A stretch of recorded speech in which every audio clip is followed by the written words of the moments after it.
muchísimo gusto saludarles. Estamos aquí en Converso, voces compartidas, propuestas educativas que se orientan a transformaciones profundas para el bienestar comunitario. Y pues bueno, el día de hoy estoy muy contenta porque nos visita la maestra Rosana de Guadalupe Acach.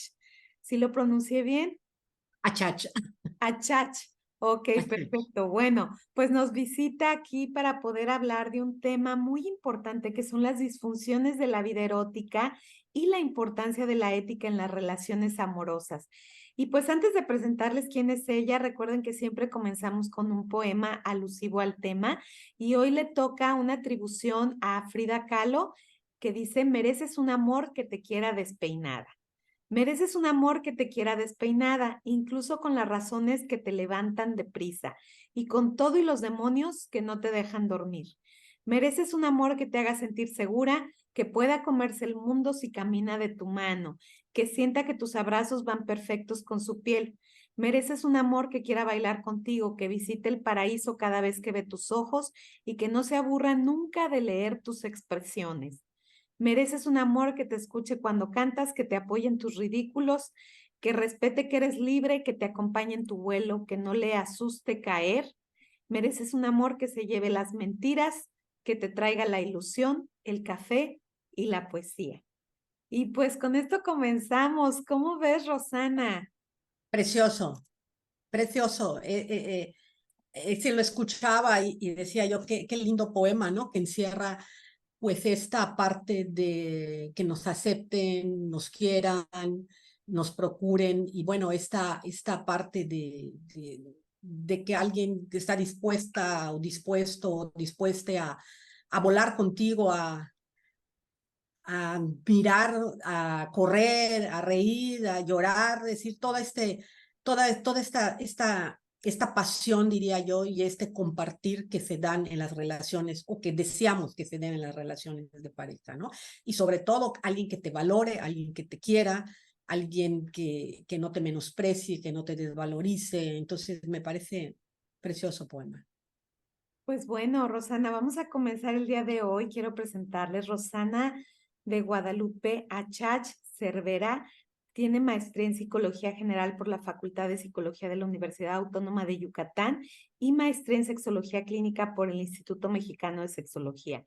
Especialidad en Sexología Educativa por el Instituto Mexicano de Sexología y especialidad en Terapia de Pareja con enfoque relacional por el Centro de Estudios Superiores en Sexualidad CSEX. Y pues bueno, nos estabas comentando, antes de iniciar el programa, me gustaría que nos platicaras qué estás haciendo actualmente, porque me parece muy interesante las investigaciones que estás desarrollando, también las diferentes labores que tienes en prevención de violencias sexuales, ¿verdad? También hacia la infancia. Ok. Entonces, platícanos un poco, Rosana. Bueno, actualmente, bueno, para empezar, yo estuve trabajando en el servicio público, específicamente en la Secretaría de Educación del Estado de Yucatán, en el área en el nivel preescolar. En ese nivel estaba yo, era coordinadora de un programa de prevención de abuso sexual infantil. Estuve trabajando en la Secretaría durante 28 años, de los cuales la mitad, casi un poco más, estuve ya directamente en la Dirección de Educación Inicial y Preescolar, impulsando esta coordinación, ¿no? ¿Y por qué hago esta noción? Porque para mí ha sido motivo de mucha satisfacción que el trabajo que al menos empecé en la Secretaría, pues dio fruto con un protocolo que es de actuación, de prevención y detección de abuso sexual y maltrato infantil antes de que me quitara, antes de que yo entrara a jubilarme, porque ya soy felizmente jubilada de la SEP. Pero afortunadamente este protocolo ya está institucionalizado a nivel básico y no solamente eso, sino que la coordinación que era solo de preescolar, el día de hoy ya es una coordinación de nivel básico donde tengo a unas compañeras queridísimas que están ocupando el puesto y que están haciendo que la coordinación tenga mucha más presencia y que pueda abarcar no solo preescolar, sino primaria y secundaria, ¿no? Entonces, bueno, eso para mí es un motivo de satisfacción, me gusta decirlo, porque aparte yo aprendí muchísimo acerca de la detección, de la prevención, estamos hablando que hace 28, casi 30 años, en hablar de abuso sexual infantil era algo difícil, era algo que no se creía, era algo muy invisible, y empezar a observarlo y empezar a detectarlo y empezar a visibilizarlo fue una labor verdaderamente importante. Y sobre todo darme cuenta de que muchas compañeras o colegas compartían esa preocupación conmigo, ¿no? Y eso me lleva a mayor sensibilización en el área de violencia. Y mucho de mi trabajo ha sido trabajar ya no tanto en la atención a la violencia, porque hubo una época en mi vida que estuve haciendo atención a la violencia, sino que en la prevención de la violencia. Y eso se liga a lo que posteriormente o paralelamente iniciamos un proyecto conjunto con un colega mío que se llama Felipe España, en donde fundamos el Centro de Estudios Superiores en Sexualidad, que se denomina CESEX. Lo fundamos, estamos hablando, hace aproximadamente 18 años, y la idea era como que a través de la profesionalización, las personas pudieran tener más herramientas actitudinales y de conocimiento que pudieran hacer intervenciones más asertivas cuando se detectan casos de violencia infantil o de violencia en el ámbito de la adultez o de la tercera edad, ¿no? Y todo esto ligado, ¿no? Entonces, un trabajo en el ámbito público finalmente redundó en un trabajo en un ámbito privado, pero finalmente con la clara convicción de la importancia de que nos preparemos para trabajar este tipo de violencia, y a la vez ligado con la importancia de la educación integral de la sexualidad como una herramienta importantísima en la prevención precisamente de las violencias en general, ¿no? Entonces, bueno, eso fue un antes. Actualmente, bueno, ya estoy jubilada y lo que hago es más que nada prestar asesorías en el campo de la violencia. Actualmente formo parte del Comité de la Alerta de Género del Estado de Campeche. Antes estuve en la Alerta de Género de aquí de Yucatán. Estoy en algunos comités del gobierno estatal relativos a violencia, y por otra parte, dentro del ámbito académico, pues seguimos impulsando, por ejemplo, semanas de la no violencia, haciendo sensibilización en el área de prevención de la violencia. También me dedico a dar clases a nivel de universidad.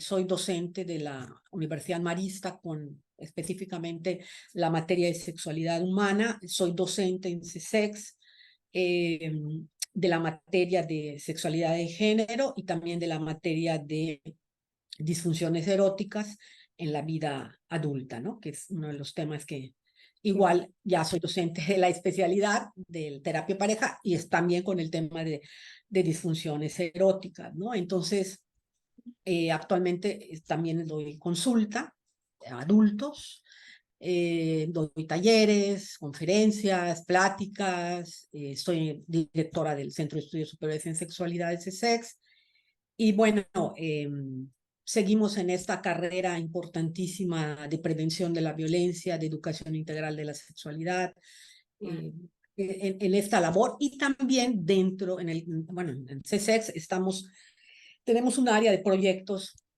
y en esa área tenemos una área de investigación. Entonces estamos como tratando de tener ya datos más estadísticos respecto a cómo vivimos la educación integral de la sexualidad en Yucatán.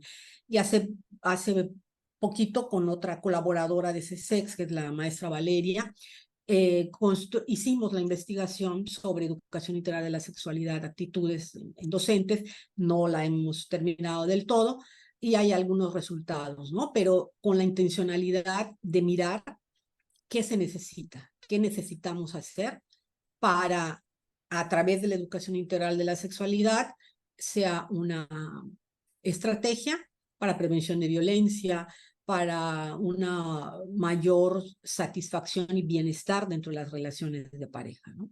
Claro, Rosana, y bueno, hablando de estas disfunciones de la vida erótica, que es el tema que vamos a trabajar hoy también, hablando desde esta visión que comentábamos, ¿no? Desde una visión de un plano más integral, ver esta visión de la pareja como un todo, ¿qué pudiéramos empezar a notar qué hay detrás de las disfunciones sexuales? Cuando viene una pareja a consulta, ¿cuáles son las situaciones? Porque pues sabemos que inclusive la intimidad afectiva muchas veces está muy ligada a esta cuestión también que se ve a lo mejor en una disfunción, pero que detrás de esa disfunción hay una serie de elementos que rodean a la pareja, de circunstancias también que se están vivenciando y que obviamente se reflejan en la disfunción. Claro. La disfunción tiene, ¿cómo explicarte? Yo la visualizo como una situación que nos puede hablar de otras situaciones que no estamos mirando y que a veces el propio consultante no está mirando. Pero por otra parte, la disfunción tiene una característica cultural. Entonces, yo miro la disfunción como la percepción individual que a la vez está conectada a toda la cuestión cultural. Es decir, para empezar, la primera mirada con la que abordamos la disfunción es una mirada mucho más amplia, mucho más integral.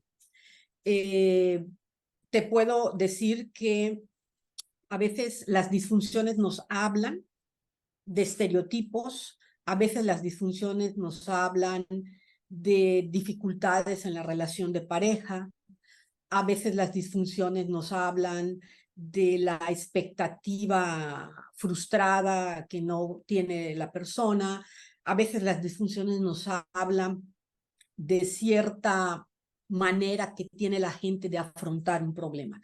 Ejemplo, ¿no? De repente, bueno, sabemos que casi pudiera decir que las disfunciones están asociadas con la ansiedad, sobre todo con la ansiedad de desempeño, ¿no? Y de repente vemos a alguien que presenta una disfunción, que hay niveles altos de ansiedad, y cuando vamos abriendo más la lupa, vamos abriendo qué está pasando con la persona, pues nos damos cuenta que es alguien que es ansioso en general, o ansiosa o ansiosa en su vida, en toda su vida, no solamente en la parte erótica, ¿no? Entonces ahí, por ejemplo, nos estamos dando cuenta que la ansiedad nos está hablando de una manera de estar en el mundo, de vivir en el mundo. Otras veces las ansiedades están relacionadas con el miedo a la intimidad emocional. Y aquí yo lo ligo con los estereotipos, ¿no? Pues estos estereotipos en donde al hombre le dicen, cuídate de las mujeres porque te van a atrapar, ¿no? Cuídate de ellas. Hay estos famosos dichos como cuál es a las mujeres ni tanto amor ni tanto dinero, ¿no? Algo así yo he escuchado. Sí. Ni todo Entonces, el amor, ni todo el dinero. ni todo el amor ni todo el dinero, porque te van a atrapar. Entonces, imagínate estos estereotipos en donde tú tienes que cuidar tus emociones y no las entregas al 100%. Entonces ahí es donde yo miro ciertas situaciones culturales que también influyen en la percepción y en la vivencia de mi erotismo. Yo, por ejemplo, me gusta mucho este autor que se llama Jeffrey Wicks, que seguramente tú lo conoces. Él tiene un libro que se llama Sexualidades y él habla de las restricciones que la cultura le pone a nuestro cuerpo, ¿no? Entonces él habla de que hay restricciones de cómo y restricciones de quién. Es decir, cómo me voy a relacionar, qué órganos sexuales voy a utilizar, qué orificios voy a utilizar. Y restricciones de quién es de con quién, a quién debo querer.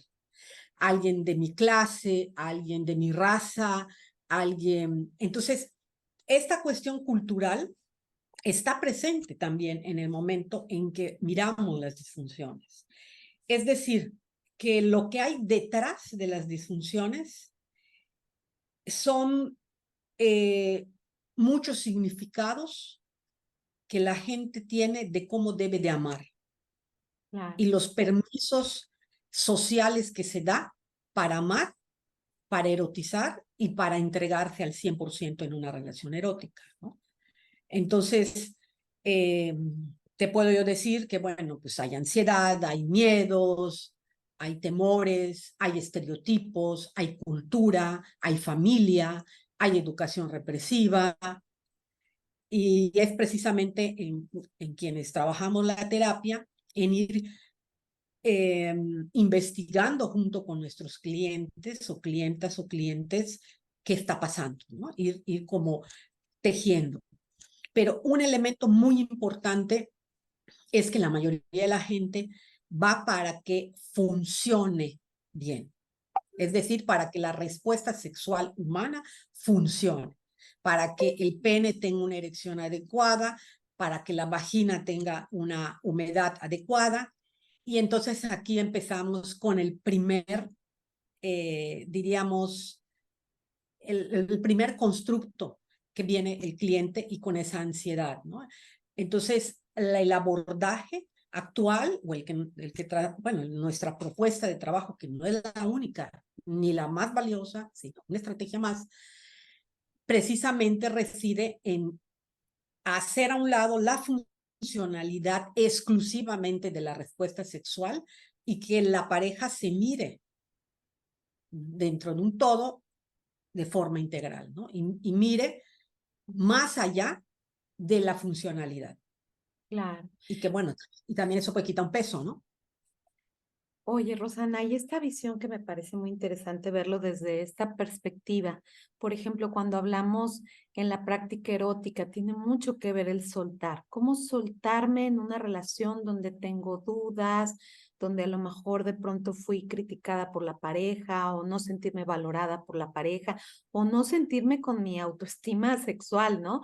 Esta parte de decir, siento que mi cuerpo no es adecuado o inclusive siento que ya ha pasado el tiempo y mi cuerpo ya no cubre esos estereotipos que a lo mejor son introyectos que traemos. O sea, toda esta visión global que traemos a veces de prejuicios, de creencias, de distintas formas de interacción que estamos teniendo con la pareja, pues prácticamente, como dices, llegan y se reflejan en una disfunción, pero no se está viendo todo esto que hay detrás. Entonces, ¿cómo empezamos cuando la pareja está esperando a que le demos una solución mágica, como comentas, a que a lo mejor ya se tenga la erección o el deseo o que tengamos un orgasmo y de pronto estar tan enfocados en el orgasmo que ni disfrutamos el proceso, ¿no? ¿Cómo van trabajando en este abordaje integral para que la pareja también comprenda que esto viene de otros aspectos y que no se trata únicamente de trabajar en lo que es la disfunción?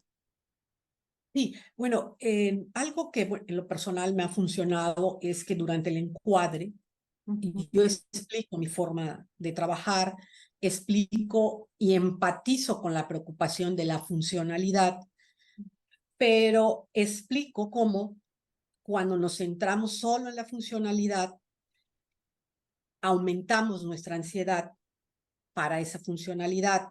Entonces explico esta parte de que muy probablemente lo que esté viviendo, es decir, para empezar, aclaramos el motivo de consulta, hay que clarificarlo muy bien, y de ahí del motivo de consulta, al irlo clarificando, vamos abriendo un poquito más ese motivo de consulta para concretarlo en, bueno, en lo que, pues, de resultado de la terapia de ese día, y de ahí vamos invitando a la pareja, reflexionando con la pareja y sensibilizando de la importancia de cómo esto que le pasa está relacionado con otras áreas, con otras situaciones, y cómo es importante ir trabajando esas situaciones, ¿no? Por decirte, si de repente llega una pareja que está teniendo una crisis, problemas, dificultades, pues es iatrogénico que yo les diga, a ver, hoy la tarea va a ser que se abracen y se besen, ¿no? Cuando se están peleando. Entonces, ¿qué es lo que yo misma esto les explico? Es decir, yo entiendo que en este momento están tan enojados el uno con el otro que querer acercarnos de golpe puede ser irruptivo. Entonces les propongo crear un espacio amoroso, poco a poco, que cree un acercamiento, que cree cómo vamos a resolver esas dificultades para poder empezar a trabajar con la parte erótica, ¿no? No es de lleno vamos a hablar sobre esto, porque totalmente iatrogénico. La otra parte que tú mencionabas hace un momentito acerca del cuerpo, bueno, el cuerpo es uno de los ejes de intervención que se toma en cuenta en la terapia, ¿no? No toda la vida llegan parejas, a veces llega gente sola, ¿no? Gente en lo individual muy lastimada por alguna relación de pareja, muy criticada o criticado, etcétera. Entonces allá es un abordaje, bueno, ya no en pareja, sino de la persona, trabajando situaciones del cuerpo, ¿no? Todos los significados que puede tener el cuerpo, todos los estereotipos que puede tener el cuerpo para la persona, se trabajan esas heridas emocionales, se trabaja su mirada, la propia mirada que tiene, la propia vivencia, se trabajan los estereotipos, porque pues tú sabes, ¿no? Es decir, sobre todo nosotras sabemos cómo hay una presión muy fuerte en el cuerpo, en especial de las mujeres, el cómo debemos de ser, las medidas que debemos de tener, el cómo debemos vestir. De hecho, hay una autora que me gusta mucho que se llama Carol Vance. Ella habla de cómo las mujeres estamos atrapadas entre expresar nuestro placer y al mismo tiempo reprimirlo por el miedo a que nos ataquen por la violencia sexual, ¿no? Entonces, hay como unos mensajes contradictorios hacia nuestro cuerpo. Uno es muéstrate, sé un objeto de consumo, y el otro no te muestres porque vas a tentar a los otros, ¿no? Entonces, bueno, todo esto me parece que es importante. También hay historias donde yo observo cómo desde que las mujeres somos niñas, empiezan a jorobarnos con el tema del peso, ¿no? Y esto es bastante fuerte. Y después tienes una pareja que te hace exactamente lo mismo, entonces también todas estas cosas se van trabajando, pero efectivamente el cuerpo es un eje de intervención en la mirada de la disfunción erótica. Rosana, ¿y qué otros ejes me parece valioso el verlo así, ¿no? Bueno, el eje del cuerpo, ¿qué otros ejes son los que tendríamos que revisar dentro de este abordaje integral? Ok, mira, la propuesta yo te la pudiera como, en un primer momento, nosotros nos basamos en un modelo ecológico, el modelo ecológico de Brofenberg, no sé si lo has Sí, escuchado, microsistema, exosistema, el macrosistema, sistema. ¿no? Entonces, primero es como situar a las personas en este contexto y no perderlo de vista, ¿no? Y de ahí, entonces, vamos hablando de ciertos ejes de intervención. Bueno, el eje de intervención que tiene que ver con el cuerpo, el eje de intervención que tiene que ver con la ansiedad, el eje de intervención que tiene que ver con el género, es decir, con ser hombre, ser mujer, etcétera, etcétera. El eje de intervención que tiene que ver con la violencia, es decir, qué niveles de violencia tenemos. Eh, Manejamos como un eje de intervención también el motivo de consulta, porque el motivo de consulta es como muy importante porque de ahí vamos desprendiendo, bueno, pues todo de donde vamos construyendo con nuestros clientes, ¿no? La, la, las propuestas de trabajo. Pues tenemos corporalidad, tenemos género, tenemos, bueno, que es la disfunción, los motivos de consulta o el motivo de consulta, la corporalidad, violencia, ansiedad, y creo que son todos los ejes que tenemos, ¿no? Pero en base a esta mirada ecológica, y de ahí vamos como mirando cada eje, y que, bueno, estos ejes no son fijos, sino que pueden surgir a lo mejor otros ejes más que nos permitan esta mirada relacional, ¿no? Y bueno, algo que ponemos mucho acento es en cómo le hacemos para que nuestro cliente la mirada de funcionalidad la abra un poquito más y mire la parte integral, ¿no? Claro, por supuesto. Y que finalmente, si nada más nos abocamos a la cuestión de la funcionalidad, también pareciera que a veces se pudiera mejorar ese aspecto momentáneamente, pero se vuelve a tener otra recaída porque no se hizo el abordaje de manera también integral, ¿no? O a veces hasta puede haber resistencias, como ya lo mencionaste, y estar generando al ponerle énfasis precisamente en la funcionalidad, pues se genera mayor ansiedad y obviamente ocurre el efecto contrario, ¿sí? Efectivamente, ocurre lo contrario, ¿no? Y creo que tú como terapeuta, que también entiendo que trabajas disfunción, sabes, ¿no? Cómo la gente como que se obsesiona, ¿no? Con la funcionalidad, y eso provoca el efecto contrario, ¿no? Claro. Rosana, también nos comentabas que me parece como muy valioso esta parte también de la ética en las relaciones amorosas, como ahorita, por ejemplo, cuando hablamos de todas estas cuestiones respecto al consentimiento y los tipos de relaciones también que se han ido modificando, ¿no? Como esta parte de también hablar del poliamor, de la anarquía relacional, de algunos aspectos inclusive hasta como de relaciones abiertas, ¿no? Donde quizá antes se manejaba más como el plano de tener ocultamientos de ciertas relaciones en lugar de hablar desde esta perspectiva. Entonces, me gustaría que nos pudieras compartir también cómo vas trabajando este tema que justo hoy nos vienes a compartir de la ética en las relaciones amorosas.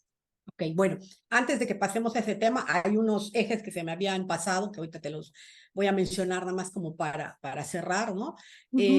Bueno, tenemos apreciación de la problemática, el síntoma como significado, historias y patrón relacional es otro eje, el poder moralista de la sexualidad, y algo que se me estaba viendo totalmente, que es culpa y vergüenza, que bueno, tú sabes que ese es el pan de muchas disfunciones, intimidad y contacto, y lo que es erotismo, ¿no? Son esos ejes que tenemos y que vamos como investigando. Ahora, pasamos Rosana, al... un Sí. poquito de esto que nos comentas también, creo que sería valioso mencionarlo.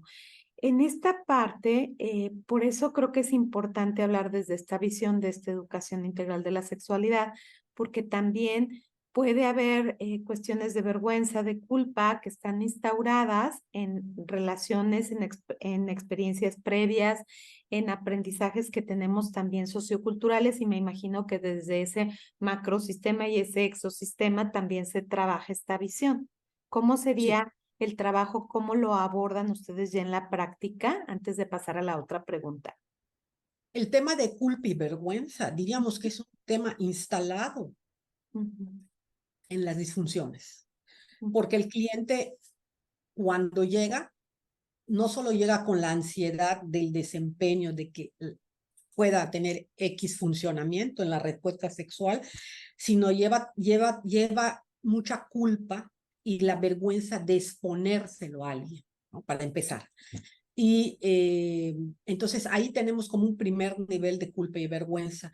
El segundo nivel de culpa y vergüenza pues puede estar relacionado con la educación que recibí, lo que me dijeron que estaba bien o mal. Es esto que hablaba yo de Jeffrey Wicks, que nos habla de estas restricciones que nos pone la cultura, de qué partes de mi cuerpo debo de utilizar, y estas partes del cuerpo son las moralmente aceptadas, son las que la religión me permite. Y en ese sentido, pues la gente crea una culpa cuando tiene un desempeño erótico fuera de esa norma. Por eso le llamamos el poder moralista de la sexualidad, ¿no? Este poder que, que te hace sentir mal por este ejercicio erótico.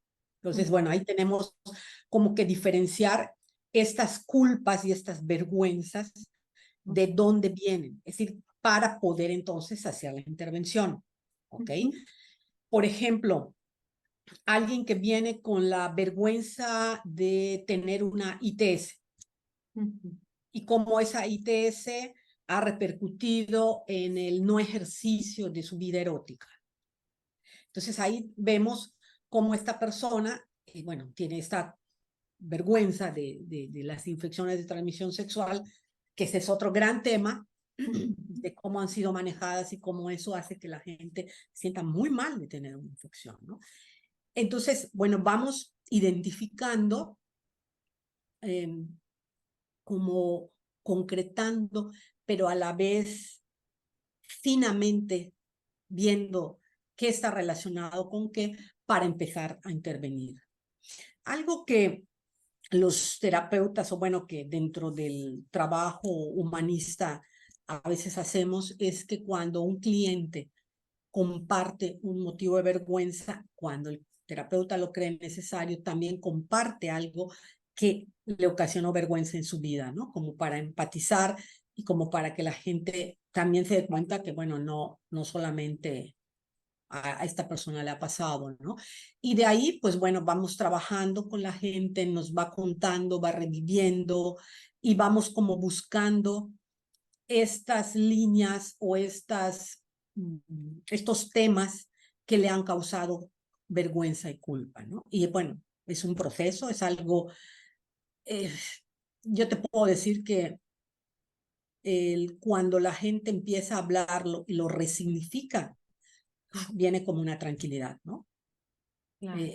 Para mí me ha funcionado mucho el resignificado que le damos a motivos que nos generan culpa o que nos generan vergüenza. Y también como entender de dónde viene esto que estoy sintiendo, ¿no? Y por otra parte, cuando son temas de violencia, dejar claro, el que se tendría que sentir culpable es otra persona, no tú, ¿no? Que también hay que aclarar cuando la culpa viene por un hecho de una agresión sexual. Y eso pasa mucho con niños o niñas o adolescentes que han recibido violencia sexual y dicen, ¿qué hice? ¿Por qué a mí? Y también hay matices, porque no es lo mismo ser violada por tu padre biológico que ser violada por otra persona. Entonces, las preguntas que se hacen los clientes, porque a mí me dice esto mi papá, ¿no? Entonces, como que a veces no hay respuestas también. Lo que hay es, esto no debió de pasar, él debió de cuidarte, tú no eres culpable de esto, ¿no? Claro. Entonces, hay que también tener claro que las culpas tienen diferentes orígenes y de acuerdo al origen es como vamos a hacer las intervenciones. No hay como un manual de decir, sí voy a trabajar la culpa específicamente de esta manera. No tengo que ver de dónde está viniendo, porque la culpa de violencia sexual es una culpa muy fuerte. También la culpa que viene por la educación integral o la falta de educación integral también, la que viene por infecciones de transmisión sexual, la que viene porque fui infiel, es decir, es Claro. un abanico, ¿no? Y yo creo que también digo esto que comentas, ¿no? Mucho también desde, por ejemplo, la teoría del hechizo, donde se ve esta parte seductora, donde Y buscan sí, dar un sitio de privilegio a lo mejor a la persona de quien están de cierta forma realizando el abuso y cómo hay este síndrome también de acomodación, ¿no? Donde la persona le cuesta detectar que está siendo abusada y cuando ya lo detecta le cuesta salir de esa relación que ya se está dando, donde en realidad, como dices, bueno, no es ni su culpa ni su responsabilidad y simplemente son circunstancias que a veces con alevosía y ventaja indagan cómo llegar afectivamente ante una carencia que presenta una persona, ¿no? Entonces, todas estas cuestiones, como bien señalas, pues generan muchas culpas y me parece muy interesante que nos especifiques que dependiendo de cada situación en particular, pues se va trabajando de forma diferente de acuerdo a la historia que va relatando los pacientes, ¿sí? Y en el modelo de terapia relacional es precisamente uno de nuestros instrumentos más fuertes, el vínculo relacional que tú entablas con tu propio cliente, ¿no? Y Claro. también el observarte a ti misma, Ujú. que cómo te involucras en la relación, cómo te afecta, cómo te pega, cómo esa información igual se conecta con historias tuyas y ser cuidadosa en ese sentido, ¿no? Yo recuerdo la primera vez en mi vida que trabajé con una niña que había sido violentada sexualmente. No tenía yo muchos recursos realmente, diríamos, de supervisión o de capacitación. El único recurso que utilicé fui yo. Es decir, este acompañamiento, este entender, esta empatía, este estar con ella, etcétera, etcétera. Claro. Rosana, y bueno, un poquito volviendo a la importancia de la ética en las relaciones amorosas, hablábamos, bueno, de que también se ha venido modificando por varias situaciones los modelos que tenemos de pareja, las familias LAT, las Living Apart Together, que están cada una en su casa, ahora nada más conviviendo por momentos, llegamos a tener como estos cambios también de diversidades relacionales, cuando a lo mejor se abre la relación o se buscan relaciones poliamorosas, de anarquía relacional, otro tipo de situaciones que también se presentan. ¿Cómo se va trabajando la ética en las relaciones amorosas? Bueno, volviendo un poquito a este esquema integral, ecológico, cultural, ¿no? Este macrosistema, ecosistema, etcétera, es como deconstruir Ujú, la manera como yo he aprendido a relacionarme con una o más parejas, ¿no? ¿Y por qué digo la deconstrucción? Porque se nos enseña a que la sinceridad o la honestidad o el consentimiento o la igualdad en las relaciones no son valores que nos han enseñado.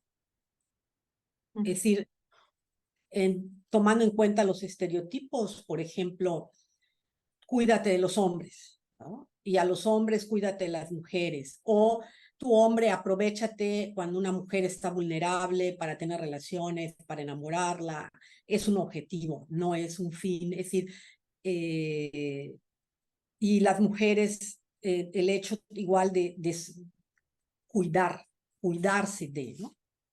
ujú. Entonces, con toda todo como nos han educado, todas las cuestiones de género que tenemos, nos ponemos a interactuar hombre con mujer, mujer con mujer, hombre con hombre, etcétera. Y lo sitúo más en las relaciones este, de pareja de dos gentes, porque cuando hay relaciones poliamorosas, cuando hay trialejas, la honestidad tiene que estar en la mesa, ¿no? Es decir, de hecho, dentro de las relaciones poliamorosas, que no soy experta, pero de lo cual he aprendido muchas cosas en las lecturas, pues la honestidad es un valor importantísimo y de que la gente sepa ¿no? ¿Qué terreno está pisando?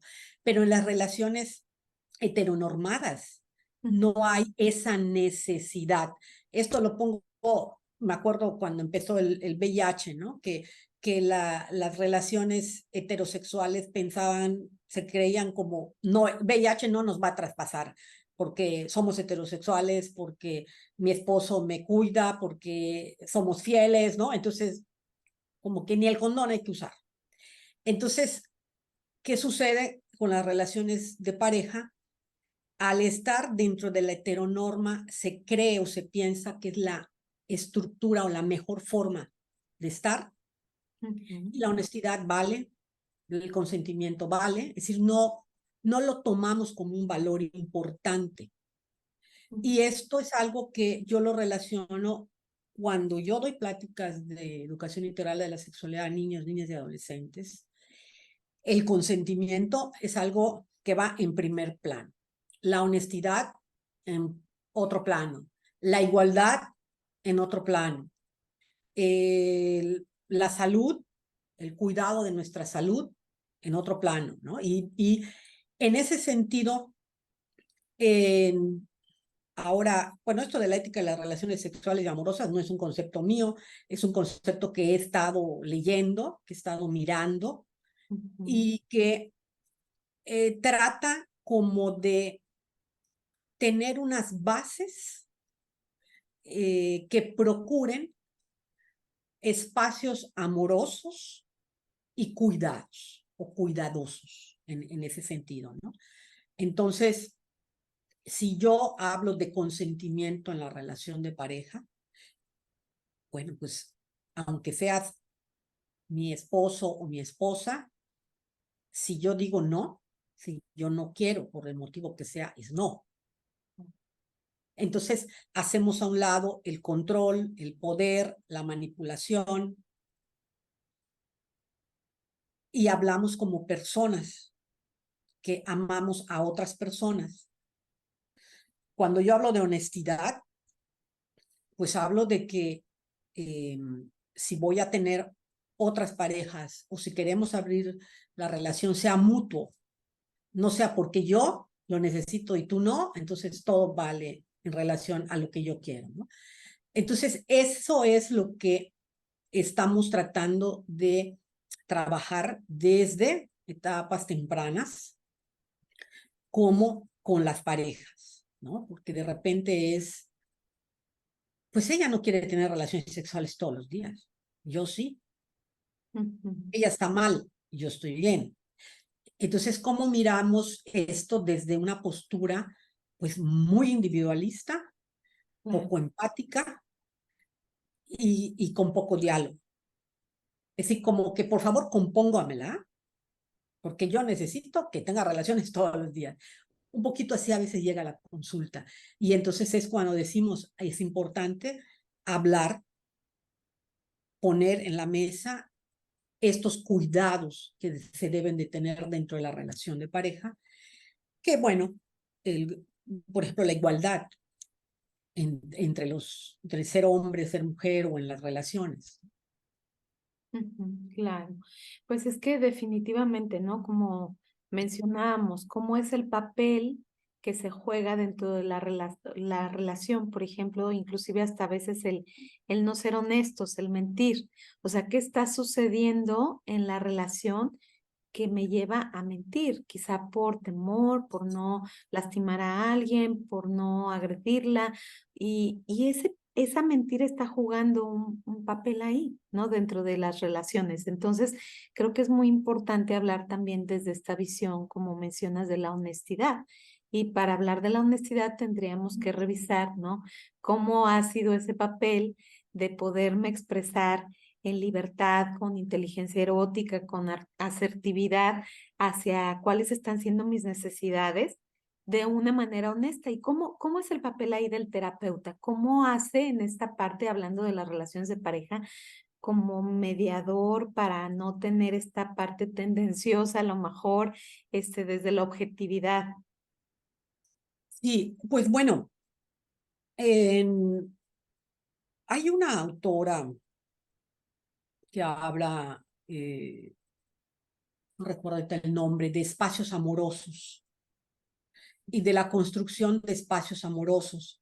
Entonces, cuando trabajamos la importancia de la honestidad, hablamos de la importancia de construir un espacio amoroso que sea seguro, que sea confiable.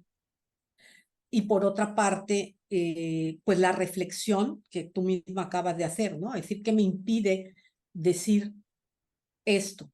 A lo mejor este miedo a cómo lo voy a decir. Y en la misma sesión, pues se trabaja, ¿no? El cómo yo debo decir esto que yo deseo, esto que yo necesito. Pero también hay otro tipo de deshonestidad que tiene que ver con tener un estatus dentro de la relación y no perderlo. Entonces también el cómo trabajo el poder dentro de la relación de pareja. Es decir, ¿qué significa para mí perder eso que yo llamo poder? Pero a lo mejor yo pierdo este poder y gano otras cosas que a lo mejor no veo. Y esto pasa mucho en el trabajo con los hombres cuando miramos que exponer los sentimientos, no es caer en ser vulnerable, y si es ganar porque me acerca más a mi pareja, me conoce más mi pareja y yo me dejo consolar y me dejo ser vulnerable con la pareja y miro esa ganancia y veo ese cambio que se da dentro de la relación, bueno, ahí eso es una ganancia. Entonces vamos como construyendo de manera muy cuidadosa, porque no es, a ver, usted sea honesto con ella, no es así, ¿no? Sino es todo un trabajo de las ventajas de tener espacios amorosos, se llama Fina Sanz, ella menciona espacios amorosos, de tener espacios amorosos que construimos desde la honestidad, ¿no? Y cómo yo puedo ser honesto o honesta contigo y cómo yo recibo esa honestidad.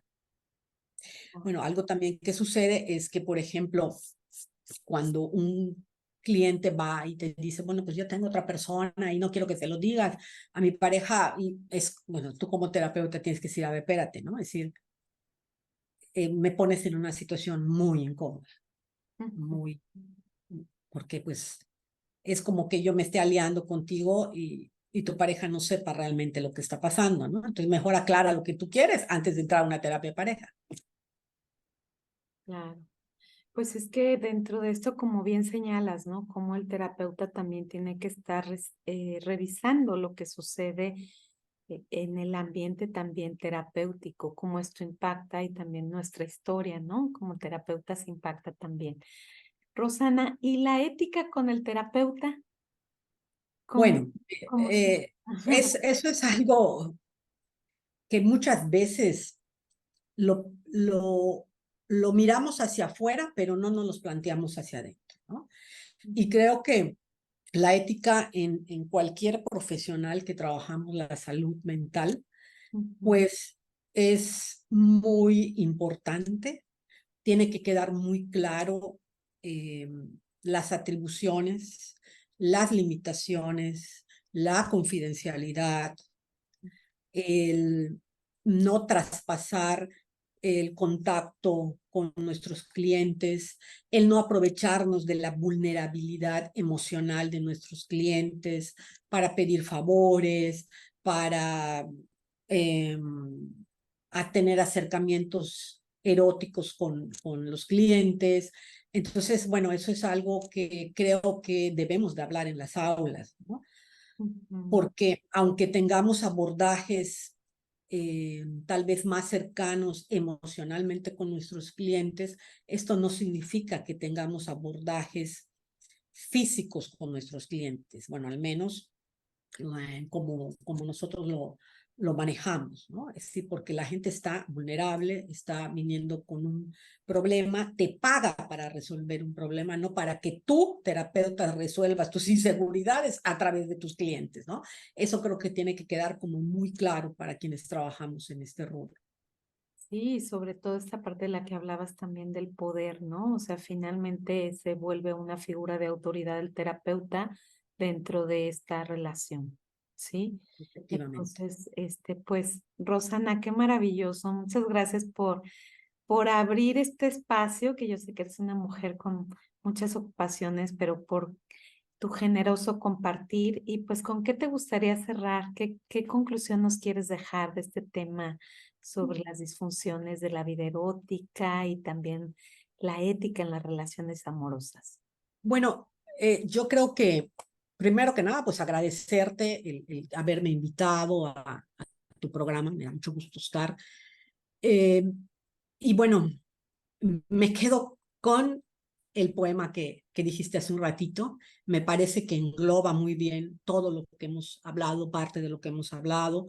Me quedo también con la esperanza de cómo vamos transformando nuestras propias relaciones, con la esperanza de relaciones más amorosas, en un término y entendiendo el amor no en la parte de amor romántico, sino en esta parte de un amor que, como dice Maturama, ¿no? Un amor donde el día en que yo te acepte con tus diferencias, ese es el momento que voy a hacer ciudadanía, ¿no? Y voy a respetar.